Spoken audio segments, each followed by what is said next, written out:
Hola, ¿qué tal? ¿Cómo estáis? Mi nombre es José Vidal, soy el responsable director de Sportec Innovation Aurea 5 y el motivo por el que estoy aquí es para, en primer lugar, presentaros mi empresa y, en segundo lugar, explicaros por qué hemos disfrutado de la experiencia Responde del IGAPE. Sportec Innovation Aurea 5 es una empresa gallega que pretende industrializar y digitalizar entornos deportivos, ¿vale? Mediante el uso de herramientas cloud computing, wearables, intranets de competición, etcétera, etcétera. Estamos desarrollando un modelo global y digital y justo cuando estábamos en ese proceso de expansión, desafortunadamente, pues cayó la pandemia que todos conocemos.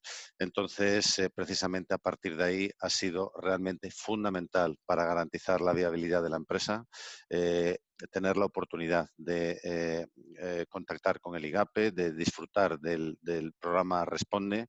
Hemos sido capaces de enfocarnos de manera muy adecuada a la hora de gestionar la búsqueda de financiación y la verdad es que, bueno, creo que el habernos encontrado tanto Aurea 5 como IGAP en un momento como este ha sido fundamental para la vida de la empresa y probablemente para sus logros futuros.